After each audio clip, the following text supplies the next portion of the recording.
শিবরাত্রিতে কাশীধাম করলে যে ফল লাভ হয়, আজ জ্যৈষ্ঠ মাসের কৃষ্ণপক্ষের অপরা একাদশী ব্রত পালন করলেও সেই ফল লাভ হয়। আজ 23শে মে শুক্রবার অপরা একাদশী।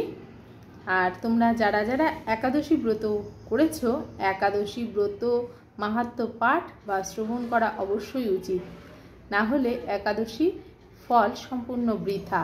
আর পরদিন পারণ আছে, ঠিক টাইমে করবে। আমাদের মানে পশ্চিমবঙ্গে কলকাতায় রয়েছে সকাল 5:53 থেকে 9:20 পর্যন্ত পারণের সময় পরদিন। আজ একাদশী মাহাত্ম্য পাঠ শ্রবণ করো। প্রচুর প্রচুর মানে এমন এমন পাপ রয়েছে যেগুলো খণ্ডন করা আমাদের পক্ষে সম্ভব নয়, কিন্তু এই একাদশী ব্রতের ফলে আমরা কিন্তু খণ্ডন করতে পারি। আজকে একাদশী অপরা একাদশী মাহাত্ম্য পাঠ করছি, শ্রবণ করো। মহারাজ যুধিষ্ঠির শ্রীকৃষ্ণকে বললেন, হে শ্রীকৃষ্ণ, জ্যৈষ্ঠ মাসে কৃষ্ণপক্ষীয় একাদশীর নাম কি এবং তার মাহাত্ম্যই বা কী? আমি শুনতে ইচ্ছা করি, আপনি অনুগ্রহপূর্বক আমাকে বলুন। শ্রীকৃষ্ণ বললেন, হে মহারাজ, মানুষের মঙ্গলের জন্য আপনি খুব ভালো প্রশ্ন করেছেন। বহু পুণ্য প্রদানকারী, মহাপাপ বিনাশকারী ও পুত্র প্রদানকারী এই একাদশী অপারা নামে খ্যাত। এই ব্রত পালনকারী ব্যক্তি জগতে প্রসিদ্ধি লাভ করে। ব্রহ্মহত্যা, গৌহত্যা, ভ্রূণহত্যা, পরনিন্দা, পরস্ত্রী গমন, মিথ্যা ভাষণ প্রভৃতি গুরুতর এই পাপ এই ব্রত পালনে নষ্ট হয়ে যায়।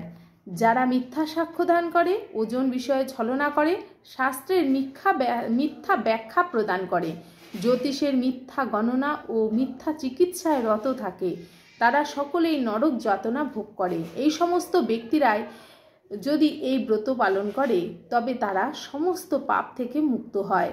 ক্ষত্রিয় যদি স্বধর্ম ত্যাগ করে যুদ্ধক্ষেত্র থেকে পালিয়ে যায় তবে সে ঘোরতর নরকগামী হয়, কিন্তু সেও এই ব্রত পালনে মুক্ত হয়ে স্বর্গগতি লাভ করে।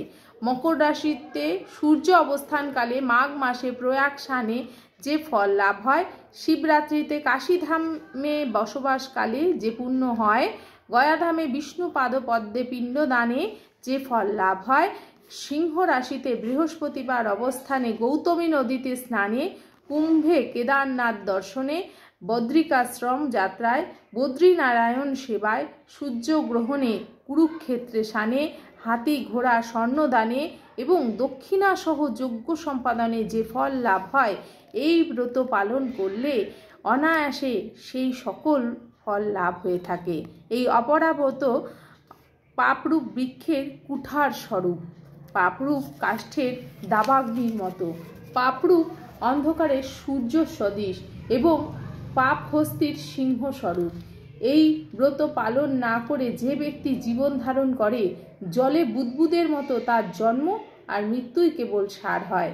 অপরা একাদশীতে উপবাস করে বিষ্ণু পূজা করলে সর্বপাপ মুক্ত হয়ে বিষ্ণুলোকে গতি হয়।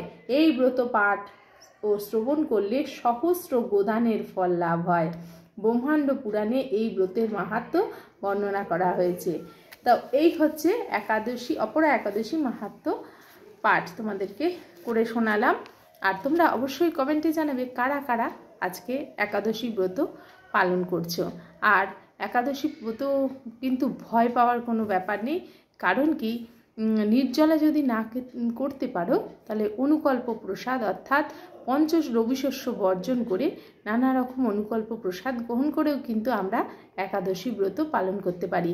আর 8 থেকে 80 সকলের কিন্তু একাদশী ব্রত পালন করা অবশ্যই কর্তব্য, না হলে মানুষ জনমই বৃথা। আজকে এই একাদশী মাহাত্ম্য পাঠ শ্রবণ এবং অধিক হরিনাম জপ, হরিনাম কীর্তন, হরি বাসর, যারা নিষ্ঠা সহকারে একাদশী ব্রত পালন করতে চাও তারা রাত্রি জেগে হরিবাসরে হরি কথা শুনে অবশ্যই একাদশী পালন করতে পারো। সবাইকে খুব খুব ভালো করে একাদশী পালন করার জন্য অনুরোধ করছি। হরি বল।